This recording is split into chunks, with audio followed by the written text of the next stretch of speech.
ಒಂದು ರೀತಿಯ ಕರ್ನಾಟಕ ರಾಜ್ಯದ ಇತಿಹಾಸದಲ್ಲಿ ಪೊಲೀಸ್ನವರು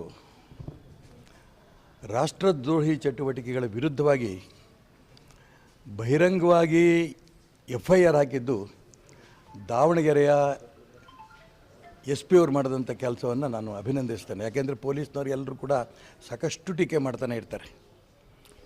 ನೇರವಾಗಿ ಮೊನ್ನೆ ಗಣಪತಿ ವಿಸರ್ಜನೆ ಸಂದರ್ಭದಲ್ಲಿ 70-80 ಜನ ಗೂಂಡಾಗಳು ಕಲ್ಲುಗಳೆಲ್ಲ ಇಟ್ಕೊಂಡು ಗಲಭೆ ಮಾಡಿ ಸಂಚು ಮಾಡಿ ಕೊಲೆ ಮಾಡೋಂಥ ಪ್ರಯತ್ನ ನಡೆಸ್ತಾ ಇದ್ದಾರೆ ಅನ್ನೋಂಥದ್ರ ಬಗ್ಗೆ FIR ಹಾಕಿರೋದು ಒಂದು ಪೊಲೀಸ್ ಇಲಾಖೆ ಬಗ್ಗೆ ಭಯ ಹುಟ್ಟಿಸೋದಕ್ಕೆ ನಾವು ಇದ್ದೀವಿ ಪೊಲೀಸ್ನವರು ಅಂತ ತೋರಿಸ್ಕೊಟ್ಟಿದ್ದಾರೆ.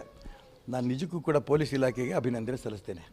ಮಾನ್ಯ ಪರಮೇಶ್ವರ್ ಅವರಿಗೆ ಈ ಸಂದರ್ಭದಲ್ಲಿ ಪ್ರಾರ್ಥನೆ ಮಾಡ್ತೀನಿ, ಗೃಹ ಮಂತ್ರಿಗಳಿಗೆ, ಈ ರೀತಿ ಯಾರು ಪೊಲೀಸ್ ಅಧಿಕಾರಿಗಳೆಲ್ಲ ಇದ್ದಾರೆ, ಅದು ಯಾವುದೇ ಪಕ್ಷದವರಿರ್ಬೋದು, ಯಾವುದೇ ರಾಷ್ಟ್ರದ್ರೋಹಿ ಇರ್ಬೋದು, ಅಂಥವ್ರ ಬಗ್ಗೆ ಕ್ರಮ ತಗೊಂಡವ್ರ ಬಗ್ಗೆ ದಯವಿಟ್ಟು ನೀವು ಅವರಿಗೆ ಬೆಂಬಲ ಕೊಡಿ. ಅವ್ರಿಗೇನಾದ್ರು ಕೂಡ ಪ್ರಶಸ್ತಿಗಳು ಕೊಡ್ಬೋದಾ? ಯಾಕೆಂದರೆ ನಿಜ ಪೊಲೀಸ್ ಇಲಾಖೆ ಈ ಒಂದು ಶಾಂತಿ ಕಾಪಾಡೋ ದಿಕ್ಕಿನಲ್ಲಿ ಪ್ರಯತ್ನ ನಡೆಸಬೇಕು. ಹೌದು, ನಾಗಮಂಗಲ ನೋಡಿದ್ವಿ ನಾವು. ಗಣಪತಿ ವಿಸರ್ಜನೆ ಮಾಡ್ತಾ ಇರೋಂಥ ಸಂದರ್ಭದಲ್ಲಿ ಪೆಟ್ರೋಲ್ ಬಾಂಬನ್ನು ಹಿಡ್ಕೊಂಬಂದು ಹಾಕಿದ್ದು, ಕಲ್ಲುಗಳು ಎಸ್ತಿದ್ದು, ತಲವಾರು ಹಿಡ್ಕೊಂಡು ಹೋಗಿದ್ದು, ನಮಗೇನೂ ಗೊತ್ತಿಲ್ಲ, ಸಂಬಂಧವೇ ಇಲ್ಲ ಅನ್ನೋ ಥರದಲ್ಲಿ ಪೊಲೀಸ್ ಇಲಾಖೆಯವರು ಸುಮ್ಮನೆ ನಿಂತಿದ್ದು TV ಗಳಲ್ಲೂ ನೋಡಿದ್ವಿ, ಪತ್ರಿಕೆಗಳಲ್ಲೂ ಕೂಡ ಓದಿದ್ದೀವಿ.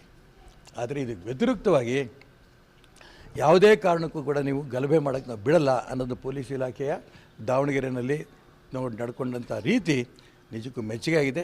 ಇದು ಆ ರೀತಿ ದಾವಣಗೆರೆಯ SP ಇರ್ಬೋದು, ಎಲ್ಲ ಪೊಲೀಸ್ ಅಧಿಕಾರಿಗಳು ತೊಗೊಂಡಂಥ ದಿಟ್ಟ ಹೆಜ್ಜೆಯನ್ನು ಇಡೀ ಕರ್ನಾಟಕ ರಾಜ್ಯದ ಎಲ್ಲ ಪೊಲೀಸ್ನವರು, ಪೊಲೀಸ್ ಇಲಾಖೆಯ ಅಧಿಕಾರಿಗಳು ತೊಗೊಳ್ಳಿ ಅಂತೇಳಿ ಈ ಸಂದರ್ಭದಲ್ಲಿ ಅವರಿಗೆ ನಾನು ಬೆಂಬಲವನ್ನು ಸೂಚಿಸ್ತೇನೆ ಮತ್ತು ಅವರಿಗೆ ಅಭಿನಂದನೆಗಳು ಕೂಡ ಸಲ್ಲಿಸೋಕ್ಕೆ ಇಷ್ಟಪಡ್ತೇನೆ.